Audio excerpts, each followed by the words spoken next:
¿Qué tal? Muy buenas noches. Bienvenidos a Derechos en Pugna.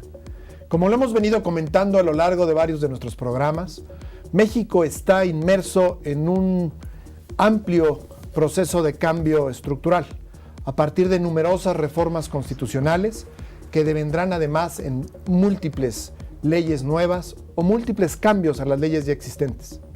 Una de estas fue un cambio que se llevó a cabo en septiembre de 2013, que conocemos bajo el rubro de reforma hacendaria. La reforma hacendaria implicó o implicará una reforma constitucional, 10 decretos, 4 nuevas leyes, 17 reformas legales. Pero además de llamarse propiamente una reforma hacendaria para referirnos a la materia fiscal, esta reforma, por primera vez, implicó también cambios de otra naturaleza, cambios que tienen que ver con la seguridad social en México. De esto hablaremos esta noche en Derechos en Pugna.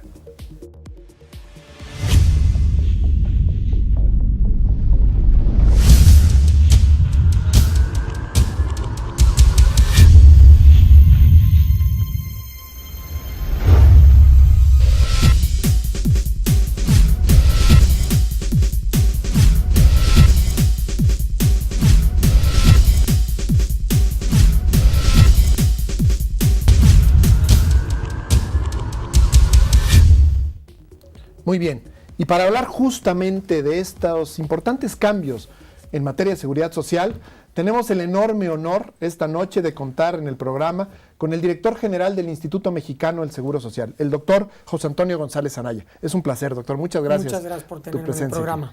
Y por si fuera poco también está con nosotros la doctora Patricia Cursain, quien es, además de investigadora del Instituto de Investigaciones Jurídicas, actualmente la jefa de la unidad de posgrado de la Facultad de Derecho de la misma Universidad Nacional Autónoma de México. Pati, mucho gusto. Muchas gracias por tu invitación, querido Hugo. Al Muchas contrario. Gracias. Y pues para entrar en materia, porque créanme que la media hora se va a ir volando, quisiera yo empezar preguntándoles, ¿cuáles son estos nuevos derechos? Es decir, sabemos que hay un apartado importante en esta reforma hacendaria que incluyó, uno, ampliar y dos, establecer nuevos derechos en materia de seguridad social. ¿Podemos platicar al auditorio cuáles son y por qué en la reforma hacendaria?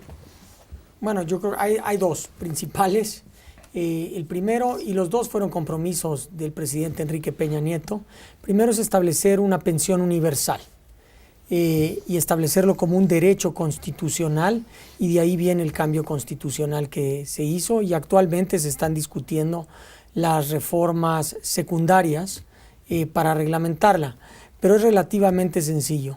Cualquier mexicano, por ser mexicano y residir en México, después de cumplir 65 años, tiene derecho a esta pensión universal, que poco a poco va convergiendo al nivel mínimo de sobrevivencia que establece el Coneval, que hoy son 1,092 pesos. Es decir, la idea o el concepto es una pensión, significa cierta cantidad de dinero que se le dará a los mayores de 65 años, supongo que no tengan otro tipo de previsión en este sentido, para sus gastos básicos de manutención. Es correcto. Lo que dice la Constitución. Es correcto, ¿no? Y es para asegurar que todos los mexicanos tengan acceso a una pensión, independientemente de su condición laboral o cualquier otra que exista, y por eso es una pensión universal.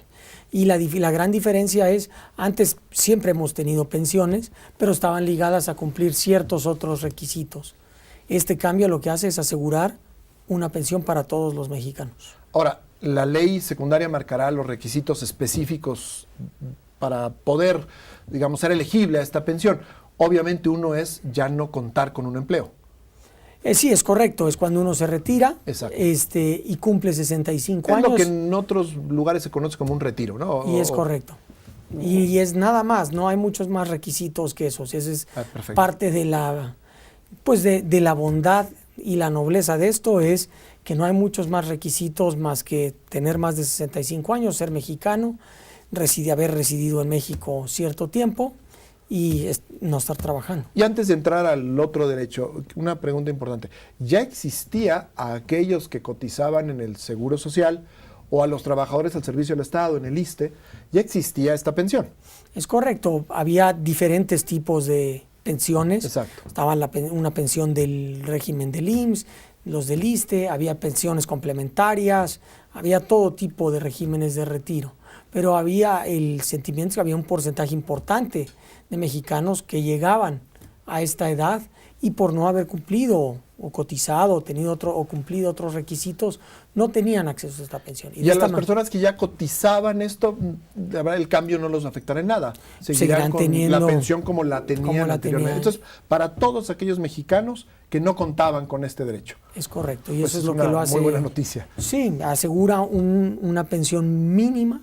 ¿Se sabe cuánta de la población en México estaba, o aunque sean proyecciones más o menos? Es difícil decirlo, pero más o menos pues la cobertura de los planes de pensiones, pues depende, ¿no? Más o menos, no sé, es difícil decir ese número exactamente. Pero estamos hablando de millones de personas. Sí, sin duda. Sin duda. Sin duda alguna. Ok.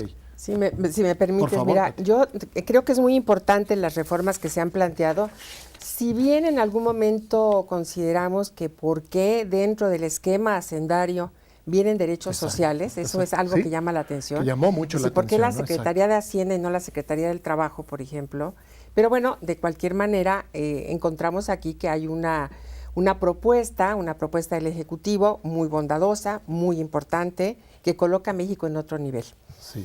Bueno, son dos los temas, ¿no? Uno es la pensión universal, que yo en lo particular considero que no se debiera de llamar universal, porque universal significaría que fuera efectivamente para todos, como dice el señor director.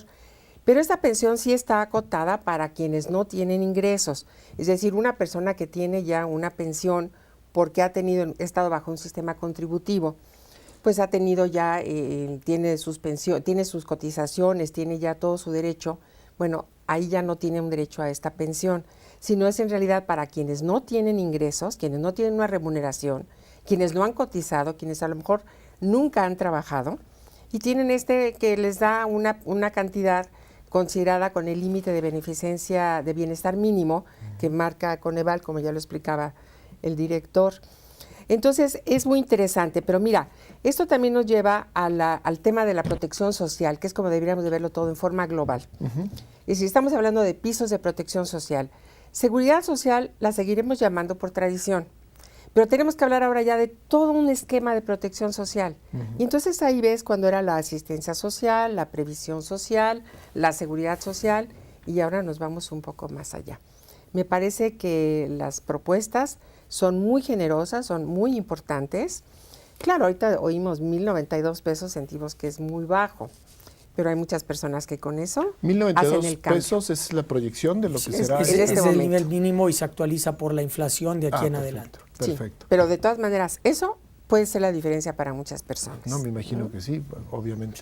Claro. Y aquí, digo, para hacer un matiz y ponerle algo de contrapunto al tema, los que no tienen acceso, sin entrar a una cosa técnica, pero los que no tienen derecho a esta pensión, porque tienen derecho a otra pensión, en cierta medida el Estado cumplió con ellos, porque recibieron una cuota social durante sus cotizaciones. Entonces, al final del día, por eso existe un equilibrio y un balance de que todos los mexicanos tienen derecho a esto, y por eso lo llamamos así, porque o sea, no es que todo que fuera adicional, que yo creo que es la alternativa, pero la verdad es que los que cotizamos a cualquiera de estos sistemas recibimos una cuota social durante nuestra vida. El director del Instituto Mexicano del Seguro Social cotiza para el ISSSTE.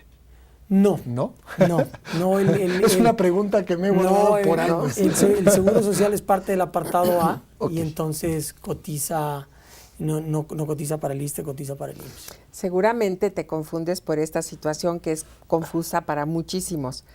Los organismos descentralizados antes, cuando se creaban, el Ejecutivo tenía la facultad de decidir si iban al apartado A o al apartado B para efectos de Nada más seguridad para social. efectos del auditorio. Exacto. El apartado A Es para las relaciones de trabajo entre particulares y el para los que apartado trabajan B. para la iniciativa privada, para decirlo en términos más Sí, exactamente. cotidianos. Y dentro de estos mismos Exacto. entran lo que son los organismos descentralizados. Así es. Y en el apartado B se rigen las relaciones, fíjate, la confusión, Exacto. para exclusivamente los servidores de los poderes de la Unión y del gobierno del Distrito Federal. Así es. En los estados de la República, la seguridad social tiene que fundamentarse en el apartado A.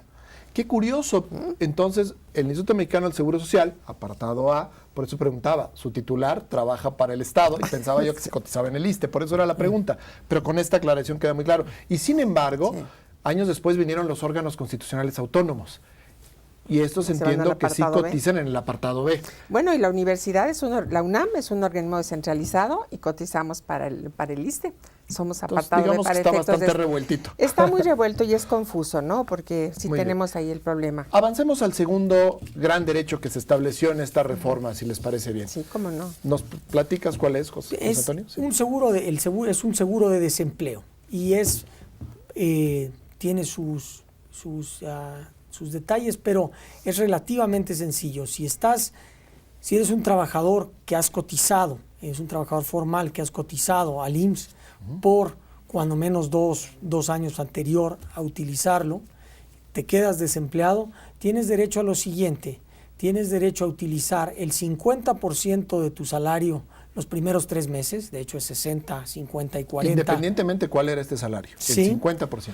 Y en los siguientes 3 meses, cuando menos un salario mínimo. Entonces, aquí ya se empieza un poquito a enredar y viene, esta definición viene de dónde se fondea. Si está fondeado de parte de la subcuenta para vivienda, se va a poder dedicar para esto. Le decimos una subcuenta mixta, porque se va a poder seguir utilizando para la vivienda, pero se va a poder utilizar para esto. Se utilizará esta subcuenta para pagar el 50% de tu salario los primeros 3 meses, y si no te alcanza, el Estado te va a garantizar cuando menos un salario mínimo durante 6 meses. Concluyo para no enredar. Incluidos esos 3 meses, si no alcanzar el 50%, incluidos esos 6 ¿sería meses. solo también un salario mínimo? Sí, es en correcto. el peor de los casos, digamos. En el peor de los casos, y por eso, para resumir, es el seguro de desempleo. El Estado garantiza cuando menos un salario mínimo durante 6 meses. Si tienes ahorrado en tu subcuenta mixta, podrás recibir más durante Pero los es de tu primeros propio ahorro, digamos, y de tu propio fondo para vivienda. Es de donde correcto. se está tomando ese dinero. Es Simplemente correcto. se abrió una nueva puertita para utilizar para ese dinero. utilizar esto, y esto permite, ¿cuál es el objetivo de esto? Es permitir que se pueda buscar un trabajo, vamos a llamarlo así, con cierta calma, y que no tomes cualquier trabajo en el momento que te quedes de desempleo, y con esto fomentar la productividad laboral de los trabajadores. Al final del día, lo que estamos buscando es aumentar la productividad de los trabajadores para poder crecer más. Pues un derecho importantísimo. Sí. Si me permite el señor director Te también. voy a permitir, Pati, pero antes nos tenemos que ir a un corte perfecto, comercial. Nos Volvemos vamos de al inmediato. corte.